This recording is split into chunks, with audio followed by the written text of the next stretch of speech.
Hello friends. तो आज हम बिग डेटा एनालिटिक्स पढ़ने वाले हैं। इसका फुल प्लेलिस्ट मैं बनाने वाली हूँ और मेरे चैनल पे डालने वाली हूँ। तो आज हम पढ़ेंगे practical number 1A। Practical number 1A है के मीन क्लस्टरिंग। तो के मीन क्लस्टरिंग का मतलब क्या होता है? ये unsupervised learning machine learning algorithm है जिसमें हमें क्या क्या करना है, डेटा सेट को के क्लस्टर्स में डिवाइड करना है। तो अब ये के क्लस्टर्स में डिवाइड कैसे करेंगे, इसके लिए हमें क्या करना है, के पॉइंट सेलेक्ट करने हैं। मतलब जैसे अगर हमने हमारे को 5 क्लस्टर्स बनाने हैं तो हमें 5 रैंडम पॉइंट सेलेक्ट करने हैं और फिर इसके बाद हमें हर एक पॉइंट का उससे डिस्टेंस कैलकुलेट करना है। तो ये जो 5 पॉइंट हो गए इसमें से हमें इसका सेंट्रॉइड फाइंड आउट करना है और डिस्टेंस कैलकुलेट करना है। फिर वो जो वैल्यू है उसको हमें ऐसे अज्यूम करना है कि हमारे 5 अलग अलग क्लस्टर्स बन जाए। तो ये जो प्रोसेस है ये कंटिन्यू होगा अनलेस अंटिल हमको क्लस्टर्स मिल जाए, मतलब centroids converge and we get the clusters. तो ये जो एल्गोरिथम है it aims to minimize the sum of square distance between each point and its assigned centroid. So it is also known as within cluster sum of squares. So ये जो के mean clustering है algorithm है ये बहुत ज्यादा useful है। जैसे अगर हमें इमेज सेगमेंटेशन करना है, कस्टमर सेगमेंटेशन करना है या फिर एनोमली डिटेक्शन करना है तो इसके लिए यूजफुल है। तो बेसिकली हम इसे कहाँ पे यूज करते हैं, जैसे अगर सपोज एक मॉल है और उसमें कस्टमर्स है तो कस्टमर्स का क्या होता है, इनकम रेंज है और उनके एक्सपेंसेस है। तो हमें एक ऐसे क्लस्टर बनाने कि सेम टाइप के जो इम्प्लॉयज है जिनका इनकम और एक्सपेंसेस ऑलमोस्ट सेम है तो उनको हमें एक क्लस्टर में अरेंज करना है। दूसरे जो इम्प्लॉयज है जिनका इनकम ग्रुप और एक्सपेंसेस ग्रुप अलग है उन्हें हमें दूसरे क्लस्टर में अरेंज करना है। तो इस तरह से हमें डेटा को अलग अलग क्लस्टर्स में डिवाइड करना है। तो इस एल्गोरिथम के लिमिटेशंस भी है, वो तो आप पढ़ लीजिए, लिमिटेशन स्लाइड पे दिया हुआ है। क्योंकि कभी कभी क्या होता है कि क्लस्टर्स बनाना बहुत मुश्किल हो जाता है बिकॉज अगर डेटा हमारा यूनिफॉर्म है तो clusters become difficult and sometimes how many cluster मतलब choosing the value of a k that also becomes difficult। तो इसको परफॉर्म कैसे करना है ये मैं आपको दिखाती हूँ। इसको आपको आर स्टूडियो में परफॉर्म करना है।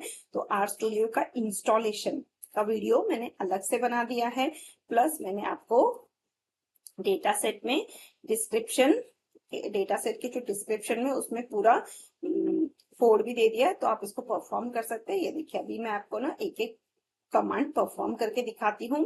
पहले मुझे क्या करना है, डेटा सेट लेना है। तो ये देखिए जो डेटा सेट है ये क्या है मेरा, ये पहला कमांड है data set is equal to read dot CSV. अब ये जो डेटा सेट है ये मैंने आपको डिस्क्रिप्शन में दिया हुआ है, मॉल डॉट सीएसवी फाइल। ये आपको कहाँ पे स्टोर करना है, आपको अपना पहले डेटा डाउनलोड करना है, फिर सी ड्राइव में आपको एक फोल्डर बनाना है BDA that is big data analytics और उसके अंदर इस फाइल को डायरेक्टली कॉपी कर देना है। तो ये देखिए इसका पाथ हो जाएगा c:/bda/mall_customers। अब मैं इसे, ये पहला कमांड जो इसको मैं रन करती हूँ, ये देखिए तो ये मेरा डेटा सेट में असाइन हो गया, ये फाइल रीड होके डेटा सेट में असाइन हो गई। अब अगर मुझे चेक करना है तो मैं चेक कैसे करूंगी, मुझे कमांड लिखना है हेड डेटा सेट, मतलब जो फर्स्ट 5 to 6 रिकॉर्ड्स है वो मेरे डिस्प्ले हो जाएंगे। देखिए हेड डेटा सेट लिखा तो ये मेरे 6 रिकॉर्ड्स डिस्प्ले हो गए। फिर मैं लिखूंगी head data set is equal to 4:5। That means क्या है, हमारा 4th कॉलम से लेके 5th कॉलम मुझे एक्सट्रैक्ट करना है इस डेटा सेट को और इसको रीअसाइन करना है। मतलब only 4 and 5 columns we are going to use. तो ये डेटा सेट में फिर से असाइन हो गया। अब मुझे चेक करना है कि 4th and 5th column display हो रहा है कि नहीं, तो आप फिर से हेड डिस्प्ले कर लीजिए। तो फर्स्ट के जो 6 रोज है वो डिस्प्ले हो गए यहाँ पे, मतलब हमारा असाइन हो गया। अब हमें एक वेरिएबल लेना है WCSS इक्वल टू वेक्टर। मतलब WCSS हमारा क्या था, within cluster sum of squares. तो ये मैंने वेरिएबल का नाम ले लिया, ये देखिए वेरिएबल असाइन हो गया। अब मुझे फॉर लूप लिखना है, for I in 1 to 10 WCSS आई। मतलब ये जो वेक्टर है इसमें हम वैल्यू असाइन कर रहे हैं। सम के मीन्स डेटा सेट का जो वैल्यू था 4,5 मतलब 4th एंड 5th कॉलम हमने लिया था डेटा सेट का, वो लेना है और हमें के मीन क्लस्टरिंग अप्लाई करना है। तो ये अप्लाई करने के बाद ये देखिए, ये रन करने के बाद हमारा के मीन क्लस्टरिंग असाइन हो गया। अब मुझे इसको प्लॉट करना है, तो प्लॉट करने के लिए 1 to 10 मैं क्या करूंगी, ये जो WCSS वेक्टर है इसको मैं प्लॉट करूंगी एंड टाइप हो जाएगा बी, इसका हेडिंग हो जाएगा एल्बो मेथड एक्स लैब।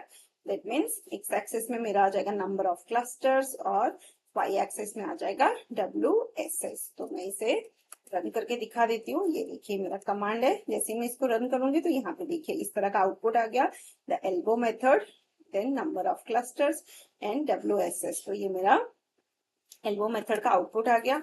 अब मुझे क्या करना है, fitting K means to the data set. तो यहाँ पे मुझे 5 क्लस्टर लेने हैं और 5 क्लस्टर क्रिएट करने हैं। तो इसके लिए ये आपको कमांड लिखना पड़ेगा।